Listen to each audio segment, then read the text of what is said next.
Hello friends, ഇന്ന് നിങ്ങളുമായിട്ട് പങ്കുവയ്ക്കാൻ ഉദ്ദേശിക്കുന്നത് നല്ല ഒരു ടിപ്സിനെ പറ്റിയിട്ടാണ്. പ്രസവം കഴിഞ്ഞിരിക്കുന്ന സഹോദരിമാർക്ക് വേണ്ടിയിട്ടുള്ള ഒരു ചെറിയ ടിപ്സാണ് ഈ വീഡിയോയിലൂടെ ഞാൻ നിങ്ങളുമായിട്ട് പങ്കുവയ്ക്കാൻ ഉദ്ദേശിക്കുന്നത്. അതായത് പ്രസവം കഴിഞ്ഞ അമ്മമാരുടെ മുലപ്പാൽ ധാരാളമായിട്ട് വർദ്ധിക്കാനുള്ള ഒരു ചെറിയ ഒരു ഷേക്കിനെ പറ്റിയിട്ടാണ്, അല്ലെങ്കിൽ ജ്യൂസ് എന്ന് വേണമെങ്കിലും പറയാം. ഒരു ജ്യൂസിനെ പറ്റിയിട്ടാണ് ഇന്ന് ഈ വീഡിയോയിലൂടെ ഗർഭിണികളായിരിക്കുന്ന അല്ലെങ്കിൽ പ്രസവം കഴിഞ്ഞ സഹോദരിമാർക്ക് വേണ്ടിയിട്ട് പറയാൻ ഉദ്ദേശിക്കുന്നത്. ഗർഭിണികളായിരിക്കുന്ന സഹോദരിമാർ കഴിക്കുന്നതിലും കുഴപ്പമില്ല, അതുപോലെ തന്നെ പ്രസവം കഴിഞ്ഞ സഹോദരിമാർ കഴിക്കുന്നതിലും കുഴപ്പമില്ല. മറ്റുള്ളവരും ഈ പറഞ്ഞു തരാൻ പോകുന്ന ഈ ഒരു ഷേക്ക് അല്ലെങ്കിൽ ജ്യൂസ് കുടിക്കുന്നതിലും യാതൊരു പ്രശ്നവും ഇല്ല എന്നുള്ളതാണ് മറ്റൊരു വിഷയം. അപ്പോൾ പ്രസവം കഴിഞ്ഞ സഹോദരിമാരുടെ മുലപ്പാൽ ധാരാളമായിട്ട് വർദ്ധിപ്പിക്കാൻ വേണ്ടിയിട്ടുള്ള ഒരു ചെറിയ ജ്യൂസ് അല്ലെങ്കിൽ ചെറിയ ഒരു ഷേക്ക്, ആ ഒരു ഷേക്ക് തയ്യാറാക്കാൻ എന്തൊക്കെയാണ് വേണ്ടതെന്നും എങ്ങനെ തയ്യാറാക്കാമെന്നും എപ്പോഴൊക്കെയാണ് ഇത് കുടിക്കേണ്ടതെന്നും നമുക്കൊന്ന് നോക്കാം. നിങ്ങൾക്ക് എല്ലാവർക്കും അറിയാവുന്ന കാര്യം തന്നെയാണ് അവക്കാഡോ, അതായത് മലയാളത്തിൽ വെണ്ണപ്പഴം എന്ന് പറയും. പല സ്ഥലങ്ങളിലും പല പേരുകളിലാണ് വെണ്ണപ്പഴം അറിയപ്പെടുന്നത്. അപ്പോൾ ഒരു വെണ്ണപ്പഴം തൊലി കളഞ്ഞ് ഉള്ളിലുള്ള കുരുക്കൾ കളഞ്ഞതിന് ശേഷം ചെറിയ പീസുകളാക്കിയിട്ട് ഒരു മിക്സിയുടെ ജാറിൽ ഇടുക. ഇട്ടതിന് ശേഷം ഒരു ചെറിയ പഴം, അതായത് ചെറുപഴം 2 തൊലി കളഞ്ഞതിന് ശേഷം ഇതിൻ്റെ കൂടെ ഇടുക.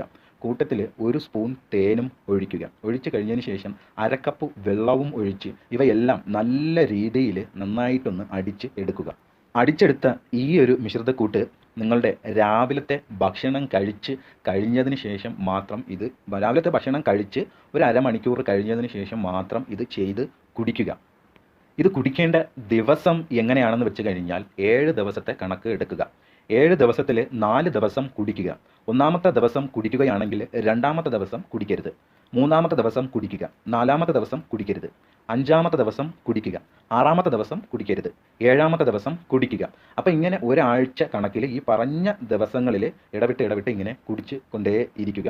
അപ്പോൾ ഇങ്ങനെ ഒരു രീതിയിൽ നിങ്ങൾ ഈ ഷേക്ക് അല്ലെങ്കിൽ ഈ ഒരു ജ്യൂസ് തയ്യാറാക്കി ഈ പറഞ്ഞ രീതിയിൽ ഈ പറഞ്ഞ സാധനങ്ങൾ കൊണ്ട് ഒരു ജ്യൂസ് അല്ലെങ്കിൽ ഒരു ഷേക്ക് തയ്യാറാക്കി രാവിലത്തെ ഭക്ഷണം കഴിച്ച് അരമണിക്കൂർ കഴിഞ്ഞതിന് ശേഷം ഈ പറഞ്ഞ രീതിയിൽ നിങ്ങൾ ഒരു ഷേക്ക് തയ്യാറാക്കി കുടിക്കാമെങ്കിൽ അത് പ്രസവം കഴിഞ്ഞ അമ്മമാരുടെ മുലപ്പാൽ ധാരാളമായിട്ട് വർദ്ധിപ്പിച്ചെടുക്കാൻ സാധിക്കും. അപ്പോൾ എല്ലാ പ്രസവം കഴിഞ്ഞ സഹോദരിമാരും ഇതൊന്ന് ട്രൈ ചെയ്ത് നോക്കുക. ഈ പറഞ്ഞു തന്ന കാര്യത്തെ ആരും തെറ്റായ രീതിയിലും തെറ്റായ കേൾവിയിലൂടെയും കേൾക്കരുത് എന്നാണ് എനിക്ക് നിങ്ങളോട് പറയാനുള്ളത്. അപ്പോൾ എല്ലാ സഹോദരിമാരും ഈ ഒരു ടിപ്സ് ട്രൈ ചെയ്ത് നോക്കുക. തീർച്ചയായിട്ടും ഇതിലൂടെ മുലപ്പാൽ ധാരാളം വർദ്ധിപ്പിച്ച് എടുക്കാൻ സാധിക്കും.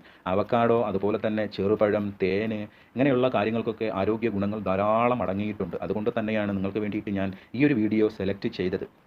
മുലപ്പാൽ കിട്ടാതെ അല്ലെങ്കിൽ മുലപ്പാൽ വർദ്ധിക്കാതെ ഒരുപാട് വിഷമിക്കുന്ന ഒരുപാട് സഹോദരിമാരുണ്ട്. അപ്പോൾ അവർക്കൊക്കെ ഈ ഒരു വീഡിയോ ഫലപ്രദമായിരിക്കും എന്ന് വിചാരിക്കുകയാണ്. അപ്പോൾ എല്ലാ പ്രസവം കഴിഞ്ഞ സഹോദരിമാരും ഈ ഒരു ടിപ്സ് ട്രൈ ചെയ്ത് നോക്കുക. അപ്പോൾ നിങ്ങളെൻ്റെ വീഡിയോ കണ്ട് ഇഷ്ടപ്പെടുകയാണെങ്കിൽ തീർച്ചയായിട്ടും ലൈക്ക് ചെയ്യുക.